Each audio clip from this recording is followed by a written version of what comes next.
So what I'm going to run through is I'm in the US, and I'm just going to show you this account and run through how to set up a shipping template and getting the FNSKU label done. And then we're going to go into Canada, and I'll just show you how to set it up, and also how a lot of people are talking about selling products in Canada that are actually in the FBA in America, and so how to do that, because that's a really, really handy thing to be able to do. So, so that's sort of the plan for the demo. So just the first thing, a lot of questions that we get is charging and the monthly charges and what have you. This account, I will show you how to see this too actually. If you go into settings, account info, you can see here all of the listing status. You can see down here services. We're on individual for Amazon.com and Amazon Canada. And you can go into manage there, and this is where you can upgrade, downgrade. So just before you go on, so the value of that is, this is a demonstration site that Susie set up this week for this evening's session. But the value of it is you can go in and you can set yourself up as an individual and not incur the fees whilst you're frigging around getting your listings up and, just waiting for suppliers and, all of that stuff that happens that can get a bit slow, but it means you've got your, Seller's Central account. And look, with this, Amazon recently announced that they weren't charging professional people for a few months as well while they got set up, and particularly in Australia. Just if you go to your payment summary here, you'll have a little note at the top. We have a scheduled transfer initiation date of the 26th of June, but if our available balance remains at 0, no transfer will be initiated. So that's worth keeping an eye on and just checking that charges aren't starting up again. If you are on one of these free accounts, just keep an eye on that. Okay, so we have some products. I'll go into inventory just so you can see them. There's two. We've got the eco-sustainable reusable straws and some net shopping. We have one in stock of both of these, and I've made them ridiculously expensive so no one actually buys them because we really don't want to sell any because we don't have any. And the other one is zero stock. But it's I've converted that to FBA. And if you want to see, if we go over here to the edit and go to the right-hand side of the edit, you can see here, change to fulfilled by merchant, whereas if I go to the bottom ones, change to fulfilled by Amazon. So that just sort of shows you where they are. So we want to send some product, and we'll send some of this. So we click on the side there, and we want to send replenish inventory. And it's just loading up. A lot of talk on Facebook at the moment about how to pack and how to get Amazon to just say they need to take things to send things through to one warehouse rather than multiple. The big thing here is this packing type, individual products and case pack products. You can't always control everything because you can't put, 1,000 products all in the one box or take boxes together. But you can select case pack products, and I'll show you in a bit how that can help you. And really you think about it, when you're packing a product, you probably have 20 standard or 50 standard or 5 in a box. That would be a case, and you think of that as a case. So look, we've got a product here, and we want to add, that's the straw 01B. If you have a look at the SKU, we'll add the other product here, straw 02F. We'll add that in. So now, those SKUs you've made up? I have made up, yes. When you create products, you can only create the SKUs when you first create a product. And if you forget and then you click save, which I have to admit probably 75% of our products are, they're completely meaningless, and they're just letters and numbers. But if you do this, that's really good, because this is straw 01B, and the B I'm sure is meaningful for a reason. and straw in one next. Oh yeah, stainless steel and black. Yeah. So you look at that and you know what product it is, and that's a SKU, and you use that then with your suppliers. So you get them to label on their boxes, this is what it is, like, you know, on their outer cartons. It's just, and you use it with your agents. It's fabulous. So always try to remember to update the SKU. If you've already got just SKUs that aren't updated, well, you just have to live with it. That's okay. Okay, so here we've got units per case, number of cases, as opposed to just individual products. So if we say that we have 50 units and 2 cases, it may still go to 2 different warehouses, but it's better than, you know, shipping 23 somewhere and 5 somewhere else and 11 somewhere else, which is what happens if you don't control it by that case, you know, the actual case packing. So I've got here 50 units per case for this one with 2 cases, and 50 units per case with the stainless steel, but we're sending 3 because they're more popular. Oops, there's some note coming through, sorry.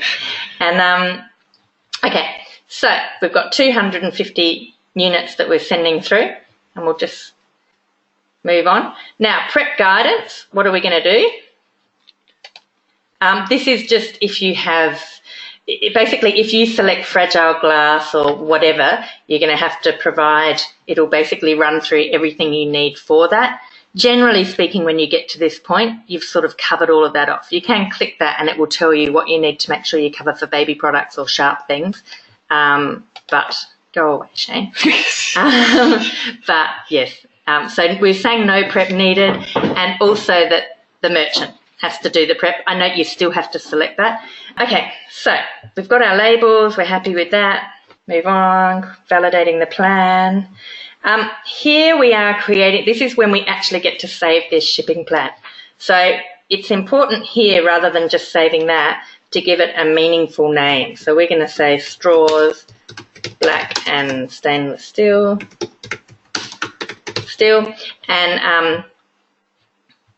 and we've got the 2 SKUs, 5 cases, 250 units. So we're going to approve that, and then that will save that. Until that point, that's not actually saved.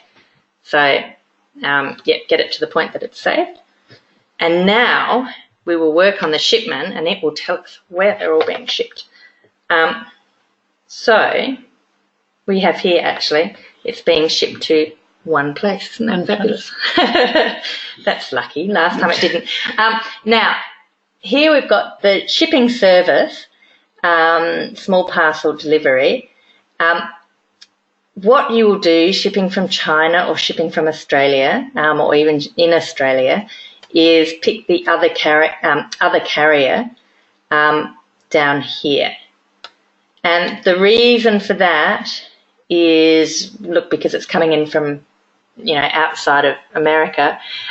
This Amazon partner carrier is fabulous, and if you've got an agent in America, they use this, and basically the charge is charged into your Amazon account, and it's much cheaper because Amazon works out these trucks, picks things up, shares the shipment, shares the shipping costs, and it's very cheap and very good. But you can only do that if this address here, which is my address, is one that Amazon in America supports. That doesn't, so it's not available to us.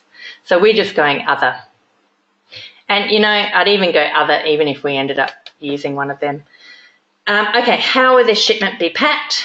Everything in one box, 1 SKU per box, more than 1 SKU. Well, we're doing 1 SKU per box because we did the case packing. Oh, this is now.